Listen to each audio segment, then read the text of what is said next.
Je me tourne maintenant vers Sandrine Gomez pour la lecture de la presse de ce vendredi. Bonjour Sandrine. Bonjour Philomé. Il y a un nom qui revient à la une de la presse de ce vendredi. Ce nom, c'est celui de Thierry Breton. Oui, c'est un nom que les Français connaissent bien puisque Thierry Breton fut ministre de l'économie jusqu'en 2007, un capitaine d'industrie et c'est donc le nouveau pari de Macron pour le poste de commissaire au marché intérieur et du numérique.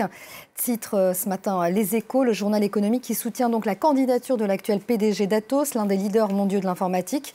Il fut PDG de Thomson de France Télécom. Son parcours lui confère des compétences reconnues pour le gros portefeuille économique en jeu, estime ce quotidien économique. On se réjouit aussi du côté d'un autre journal libéral, L'Opinion. Cette fois voit dans Thierry Breton un choix macronien en diable.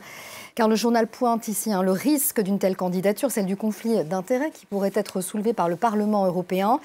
Mais pour Emmanuel Macron, déguisé ici, on le voit en Léonard de Vinci, clin d'œil à l'exposition qui a démarré hier, Thierry Breton, c'est l'équilibre parfait. Pour l'Opinion, tout aller-retour réussi entre la politique et la vie réelle est bonne à prendre. Le journal qui pose cette question. Vaut-il mieux nommer un poste politique quelqu'un qui ne connaît rien au secteur, dont il aura la charge, ou un spécialiste de la question? Rien n'est gagné, justement, pour autant, pour Thierry Breton. Oui, c'est un choix risqué, nous dit le Parisien. Emmanuel Macron a déjà essuyé un revers au Parlement européen avec le rejet de Sylvie Goulard. Il y a des points noirs sur le CV de Thierry Breton, un risque de conflit d'intérêts, notamment sur le numérique. Les activités d'Atos concernent aussi le secteur de l'industrie et de la défense. C'est aussi un fournisseur des services informatiques de l'Union européenne, nous dit le quotidien. Il bénéficie à ce titre de subventions de l'Union européenne, des critiques qui pourraient donc donner du grain à moudre à ceux qui réclament de revoir l'étendue de ce portefeuille, même si Emmanuel Macron a déjà dit qu'il n'entendait rien céder pour l'instant. Emmanuel Macron, qui n'est pas le seul chef d'État en difficulté, pourra faire approuver son commissaire. La formation de la commission von der Leyen ressemble bien à une course d'obstacles, titre ce matin le Figaro. Plusieurs postes de commissaires restent en effet en suspens. Il y a la Roumanie qui n'a toujours pas fait connaître le nom de son potentiel commissaire. Le Premier ministre hongrois non plus n'a pas proposé de second nom après avoir été retoqué pour le premier. Bref, l'installation de cette commission a déjà, on le sait, été reportée du 1er novembre au 1er décembre. On en vient à la crise au Liban, on en vient aux réactions au discours du président Michel Aoun. Oui, on s'intéresse, Philomé, à la presse libanaise, L'Orient le Jour, qui titre ce matin sur un discours en deçà des attentes. Après 8 jours, je cite, d'un étrange mutisme, la parole présidentielle est apparue très insuffisante pour contenir le vaste mouvement de protestation. Si le chef de l'État a parlé de la nécessité de lutter contre la corruption, nous dit ce quotidien, il ne dit pas pourquoi ni comment il compte mettre à exécution ce qu'il n'a pas pu faire pendant 3 ans de son mandat, les 3 premières années du mandat. Il ouvre néanmoins la voie à un remaniement, mais du bout des lèvres, nous dit ce journal. Il appelle à un dialogue avec les manifestants, mais pour L'Orient le Jour, si l'intention est louable, le mécanisme paraît difficile à mettre en place.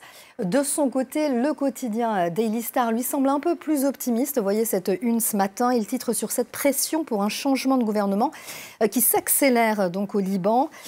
Ici, l'idée d'un remaniement ministériel évoqué par le président a reçu le soutien du Premier ministre Saad Hariri, mais aussi d'autres politiciens. Le journal qui s'interroge après le choc des manifestations, quelle est la prochaine étape donc pour le Liban?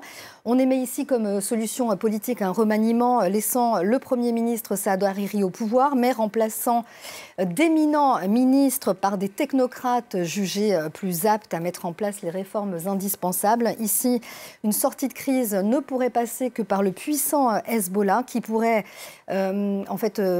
ouvrir une négociation avec Saad Hariri. Le Hezbollah pourrait ainsi imposer un compromis, nous dit le quotidien, prévoyant le remplacement de certains ministres ciblés par les manifestants. On parle notamment du gendre du président Bassil, allié politique du Hezbollah. Mais on rappelle que dans cette crise libanaise, c'est l'ensemble de l'élite dirigeante du Liban qui est mise en cause, Sandrine. Dans la presse aussi, ces élections anticipées annoncées par Boris Johnson, nous sommes au Royaume-Uni, il prévoit de les organiser, il voudrait les organiser le 12 décembre prochain. Oui, ces élections qui ont été proposées 2 jours après le rejet par le Parlement britannique de l'examen accéléré du projet de l'accord de Brexit voulu par le gouvernement. Élections proposées donc par Boris Johnson sur la BBC, mais aussi dans une lettre qu'il a envoyée à Jeremy Corbyn. D'où ce titre, vous le voyez, du Daily Telegraph ce matin. Met fin à ce cauchemar, dit Johnson à Corbyn. Donc, dans son édito, ce journal qui est plutôt eurosceptique estime qu'une élection générale est désormais le seul moyen de mettre fin à ce feuilleton sans fin. Mais cela ne s'annonce pas si simple. Le journal AI, de son côté, titre sur l'affrontement pour les élections à Noël avec Jeremy Corbyn, qui n'a pas l'air de vouloir se laisser faire. Le journal souligne que Corbyn menace de bloquer cette élection. Pour qu'elles aient lieu, Philomé, on sait qu'il faut les 2/3 du Parlement pour l'approuver. Donc le vote des travaillistes est donc ici essentiel.